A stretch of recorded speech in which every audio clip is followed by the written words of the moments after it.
Oh, welcome. Is it live? It is live. Welcome to a very exciting episode of what is happening with my life right now. Literally. We are obviously in a different setting in our podcast. Shout out to 201 Loft House, our producer back here, Arturo, who's awesome. But we decided to change up the setup because we're going to do back-to-back episodes. We're actually doing them live in the studio, which is the first time we do that this year. So bear with us. Yes, and the reason why we're doing this, you'll find out at the end of each episode. Obviously, you guys know that we have been out of town. Yvette has been out of town for 3 weeks. She went to Tanzania. Yeah. Said it right, Yes. Tanzania, and then you went to climb Mount Kilimanjaro, and then you ended at a safari. We went to safari and then Zanzibar.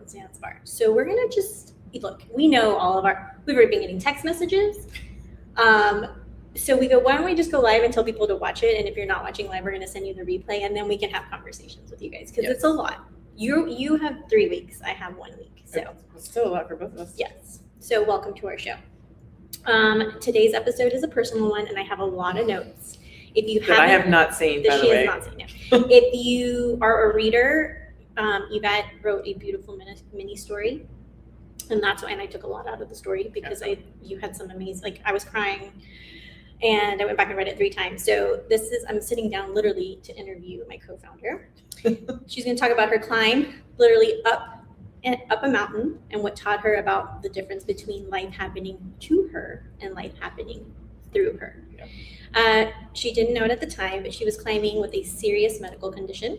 She found out after she came down, and somehow not knowing was part of what got her to the top. So today we're going to take some moments and just really talk about this journey, the 4 levels of consciousness, which I know are super important for you and me and YGC and personal and in business, and the season that you just kind of went through, the before that people have kind of been seeing. You're going to talk about the during, and then people are going to see in the after. Okay.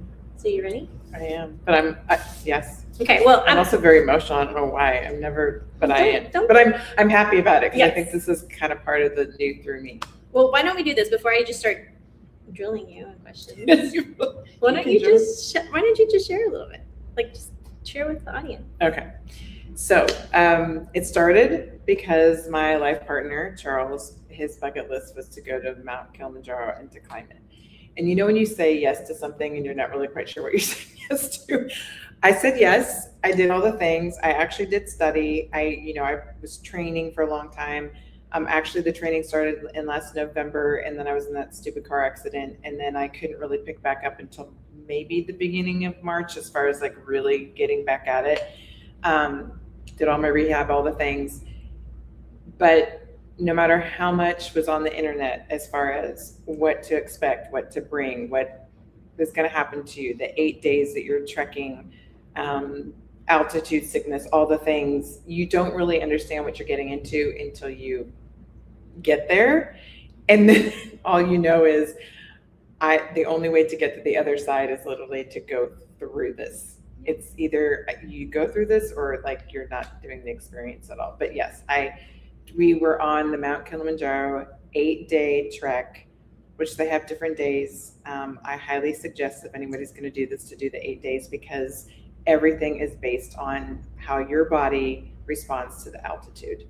And especially since we live here in Houston, it was 0. Yeah. We're at 0 here feet, and climbing up to 19,000 feet was a big difference for my body. Okay. So before we talk about this, because I want to talk about so many things, but I only picked 5 questions based on your story and what I learned about your story.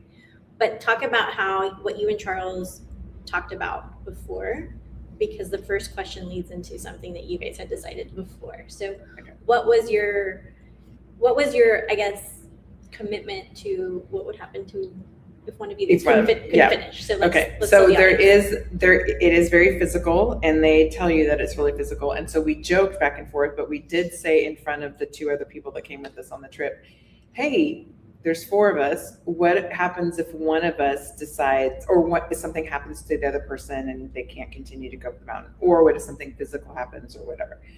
But Charles and I really talked about it. And I said, I'm not thinking anything's going to happen. However, there is that possibility. They tell you, so what are we going to do? We'd already made the decision that outside of an absolute emergency, like you have to be taken to the hospital, that if something happened to one of us, like, you broke a knee or I don't know, whatever, that the other person can continue the journey. Okay.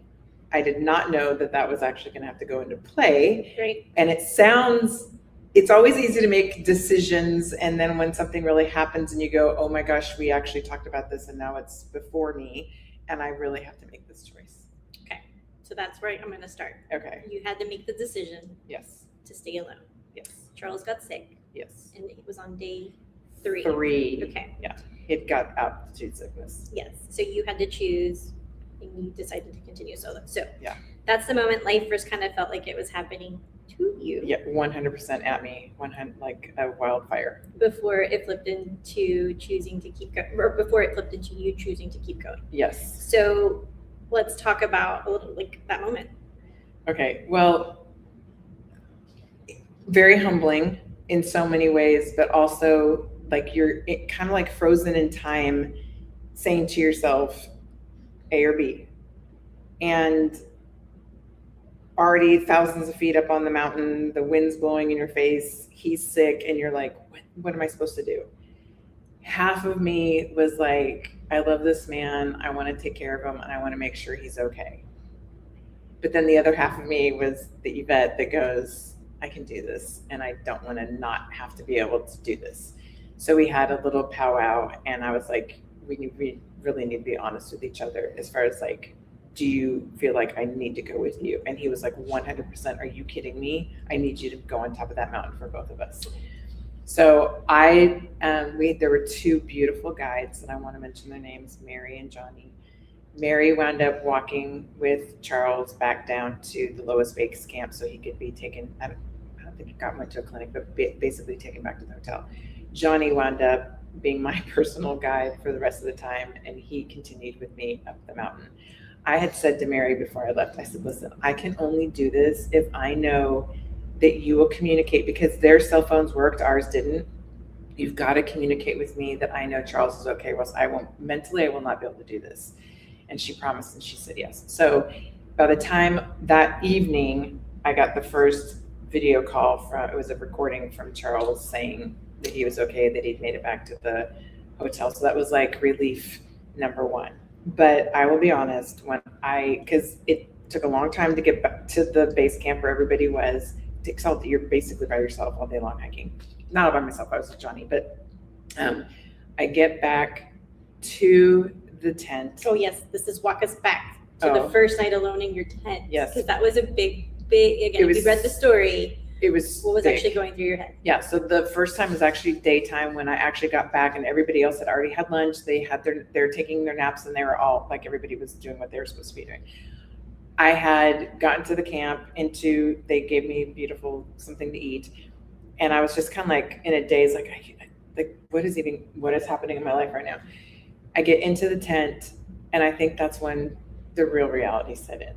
I'm like, I'm not going to cry because it wasn't a bad thing. It was just more like you find yourself in situations that you say to yourself, you chose this, you know what you want. It's not going to be easy, but what the hell are you going to do? So I sat there in the tent, and it was kind of a morbid feeling, to be honest, because Charles was, tent for 2. His stuff was still there because he decided on during the track that he had to go back down. So his stuff was there.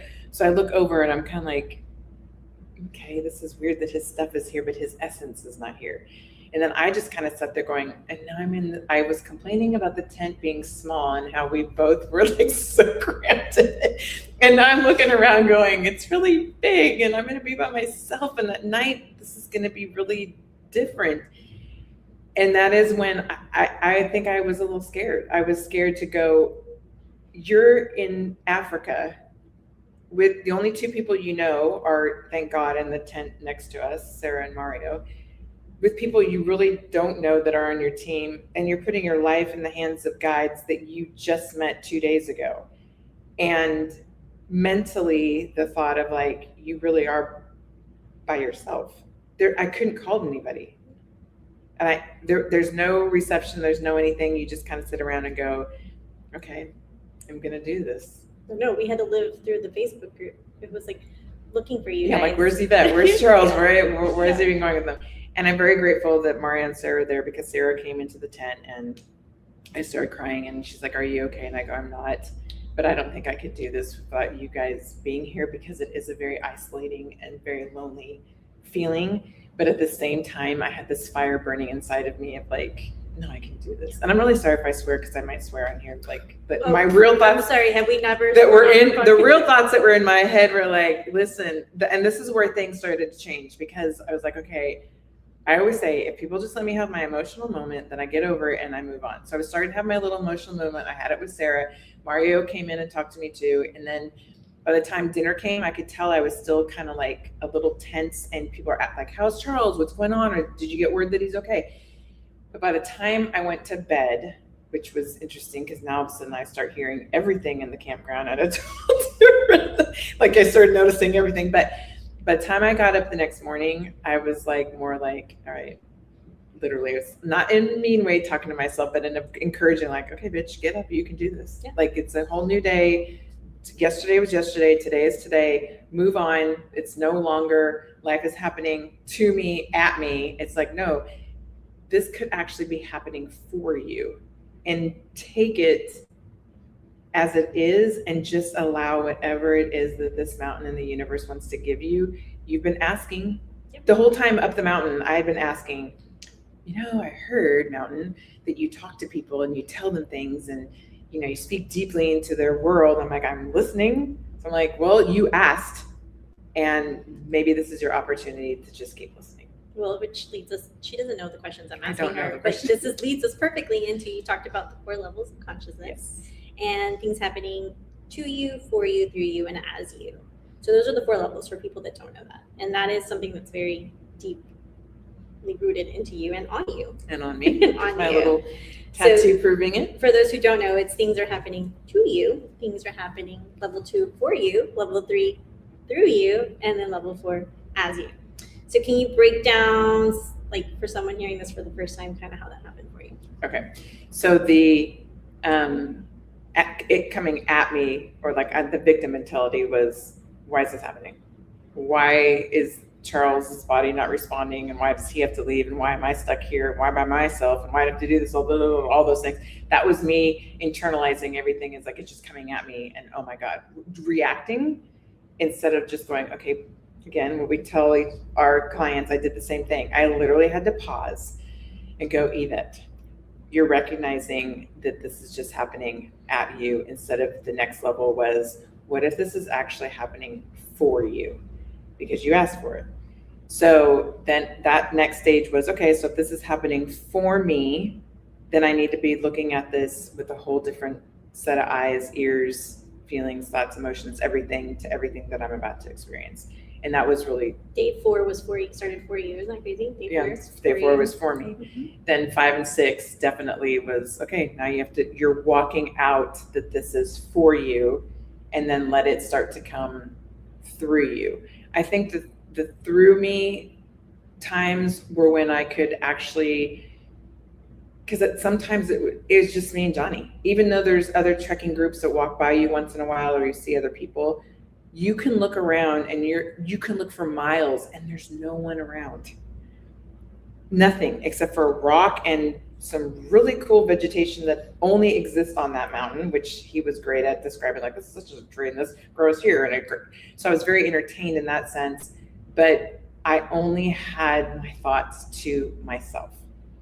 And I am a talker, but I'll be honest, I was having a hard time breathing, which I mentioned that I had altitude sickness, but I didn't know I had altitude sickness. That's my next question. Okay, we'll talk about it. Yeah. So as I am with Johnny, I'm saying to him, I'm not talking because I don't want to have conversations with you. If anything, what you're educating me on is very helpful to keep my mind going in the right direction, but I can't talk. Which, when day after day that you're really not talking, that's a lot of thinking. So I think that's where the through me started coming in, as far as like, I don't even know really how to describe it other than you're walking, you know that everything's around you, but I'm playing different things in my head. And you know that I meditate like no other at night. And so I was just kind of having my own meditation moments of like, okay, mountains of my future's like this, and or I want this, or how do I explain this, or if I want more of that in my life, or like I just kind of started going with every single person, every single situation, family, the whole 9 yards, just going, well, I'm here, might as well just start asking or putting pieces together as far as like how I want it in my mind. Okay, and then to get us to the fourth stage, which is as me. I don't think I did not experience that until the last 2 points. Once you get to a place called Stella Point, that has kind of been, as I described or I read on the internet, a climber's way of knowing, hey, you're almost to the top. Like if you've made it here, the final checkpoint, because that was we're talking up. Like imagine just climbing up these. Yeah. But this is a little bit flatter, but I thought, oh my God, everybody said once you get here, then it's just the next 45 minutes to an hour, whatever, to the actual summit. So once I got to Stella Point, I think it was the emotional release of like, I did it. Like, I'm almost there. And you kind of have that release of like, okay. And then on our way to the summit, we passed the people that I'd been camping with, because again, I was always with my own guide because I was a little bit slower than they were because I was having to stop every 100 feet to breathe. So when I saw them, they were so encouraging. It was like seeing long lost family that you hadn't seen for years, even though I just met these people except for Maria and Sarah. But that was like the boost I needed to go, okay, they did it. They're not going back down. So there's hope. Like there is the other side to all this, and they're about to experience all of it. And Yvette, you just have this little bit more to go. So, but between then and getting up to the summit, I was really like probably every 10 to 15 feet having to, and if you go on my Instagram page, you'll see I posted yesterday an actual video of me trying to walk and then stopping, or you can, I think I took the sounds out, but you can tell that I'm struggling to breathe. But by the time I got to the actual point of the summit and seeing the top, and you get to actually touch it and you're there, I think that's where the as me came through, because it all kind of came full circle, and then you know that it's over. But I didn't feel, it wasn't a sense of relief and oh my God, it was more like an enlightenment that I've never really ever for that long of a period been able to experience in that way. And I can only describe it as if I were to have died, thinking of your ascension to heaven or what perfect peace feels like, because I was 100% aware, but at the same time, gratitude, peace, love, which had been my word for the past 2 years, my personal word for the past 2 years. I just felt so much come through me, but it wasn't anybody else but me. So that was the as me part that came through. And then I actually spent some time, because they tell you once you're up there, you just want to get back down. But I went to the edge of the crater, and I was like probably this far away from the crater. And I just bent down on my knees, and you can see the expanse of like this huge mountain in the crater and how big it is. And I just kind of it's crazy how you can feel this big and so minute, like a pebble in a beach on the sand, but at the same time feels so grand. Yeah. Like it's like a dichotomy of, I feel like nothing, but I feel like freaking amazing at the same. I think that's the point. Like, that is the point. I think you can only do that in that kind of setting. Yeah. Like I don't think it's hard to explain because you don't, unless you've done it. But I think that's the way it's supposed to be. So it was like the point of like, I am nothing on this planet, but at the same time, I feel like I am so close to this energy and power that's freaking just amazing. And I've sensed it in other times in my life, but this was like this overwhelming, long sense of it until I got the reality of now you have to go back down the hill. Which brings us down that you had no idea. That you had, first of all, when you called me and you told me what happened, I was like, oh my God, what's going on? That you had pulmonary edema and you didn't know until you were descending. So now that you look back on how serious it was, and they had to helicopter you off the Mountain. the mountain. Does that change how you look back on the summit? No. I'm really glad I didn't know. Because it would have probably stopped you from going. Yes, and I kind of think of it in life. Sometimes we know things are happening to us or around us or whatever, but maybe we don't have all the answers. Maybe we don't know all the situations. We didn't hear all the conversations. We don't know why things are happening. I had no idea. If I would have known, think about it. Fear would have come in. Feeling like, oh my God, I can't control the situation, or I need to get off the mountain or whatever. And yes, it was a life circumstance, but I wouldn't have been able to do what I did knowing That's what you have. that. And I think in life, sometimes we go through things that we may not understand what it is, but once you get on the other side, how you go, oh, now I get it. It was like one of those moments of, okay. And I'm not mad at it at all. Okay, in your story, in your mini story, you describe yourself as the strong one, the provider, the one who doesn't ask for help.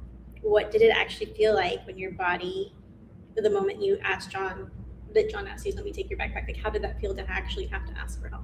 Very humbling. Yeah. I feel like I'm a very strong person and I don't like asking for help. And not because I feel like it's a weakness, but it's more like I just go, I have always gotten me. Like, it was very humbling because those porters and those guides work so hard already to get the camp prepared. They bring all your food, they bring all your water, they bring the porta potties. They're like your life support. They're like your life support. So to feel like you're asking them to do one more thing for you because you can't, that was very, very humbling. Well, I know that you are going to do a little more about talking about Mary and John, right? So Mary and John. Yeah. And then I think it's important because they don't get as much recognition as they should get because people just assume, oh, like that's their job. But again, you're literally putting your life in the hands of a person you just met. The last thing is you end your piece. This is a very strong ending to your piece, saying that everyone has their own mountain: grief, divorce, building a business. For a woman who's listening, or clients or community, that it's in the middle of hers right now. What are the actual steps towards that shift from happening to me to happening through me? Wow. Yeah, of course, I was going to end with a good one. That's a big question. I think actually what you just asked me, as far as like, you don't have to do it alone. That there are people that want to support you, that love you, that care about you. That whatever it is you're going through, you're not going through it alone. I'm sure that there's someone who wants to love on you. And then I guess the other side of that is, I think that we especially as women, no offense to guys, but I think there's something naturally in us that we fight internally in a different way. I think men are much more like physical or whatever. I think women take a lot and we take a lot and we take a lot and we get worn down. So if anybody finds themselves in that kind of situation, there's like, I just feel like there is this mountain and how in the heck am I going to get over it? I know that you have the internal strength to do it. We can do like a whole nother episode. You have to go. So serious. I know, but it's in a good way. But we're not ending yet. Okay. Because we're ending on a good note. Here we are. Obviously, the story was beautifully written. Thank you. I sent it to Renee. She sent a message back that I need to send to you. Okay. But anyway, Renee is one of our clients who's an author. But beautifully, and then inspired me to write my blog, which was 7 pages. But let's end on a good note. Do you want to announce some exciting news? So the other exciting thing that happened when we were in Tanzania is, can I tell the story real quick? Yes, I'll tell the story. Tell the story. So after we climbed the mountain, the next 3 days we were going to we did a safari. And it was day 1 of the safari. I don't even think we were half an hour into the safari because we were just learning how to here are the binoculars, get your phones ready. This is how you sit in the stupid vehicle and how the top pops out or whatever. And it was Mario and Sarah in the front, I'm in the middle, and Charles is behind me. And all of a sudden he starts rambling about elephants and giraffes. Oh, well, when I saw the elephant, I told myself, and we're like, okay, whatever. oh, but now there's a giraffe. And I said, oh my God, if there was a giraffe and an elephant, I mean, like, this is the moment, this is the time. And we're all like, okay. We're all scrambling for all of our phones or whatever. And then what he said was, he goes, well, I've had this in my pocket the whole time since we left Houston. And I'm like, you have had what in your pocket? And I turn around and he has this box. And I look at him and I'm like, you've had this with you this entire time? And he goes, yeah. And then I ask 5 million questions. I'm like, as we're going through the airport, yes. So it's not in your suitcase? He's like, and I'm like, you know what? I'm just going to shut up and let you talk. So then he went into this whole thing that was beautiful and asked me to marry him. And of course I said yes. So I have this, you can't see it, but you'll see it later. Yes, we'll post it later. This beautiful Tanzanite ring. This is from Tanzania, that represents our beautiful trip that we took together. But we're going to go pick out, or I'm going to go pick out an engagement ring. So this is my Africa ring, and then I'll have an engagement ring. And I it's so funny because on the way over here, I was like, you're announcing that you're engaged. I was like, we're announcing this on the podcast. She's like, are we? I go, 100%.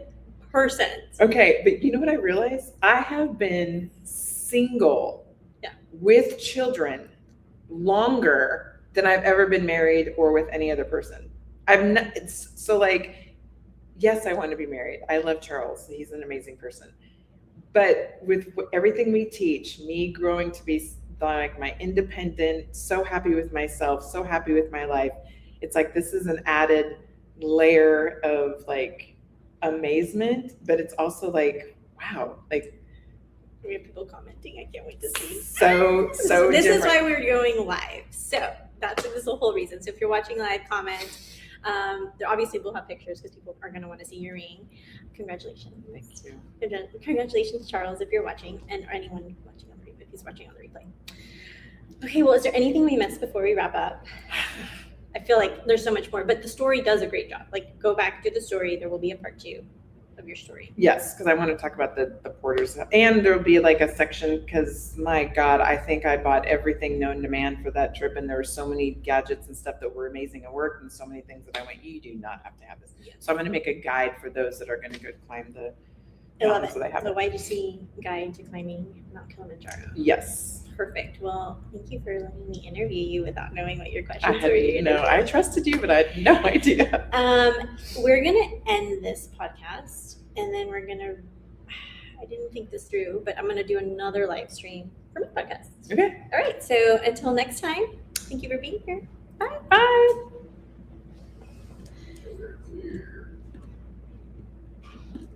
Natalie.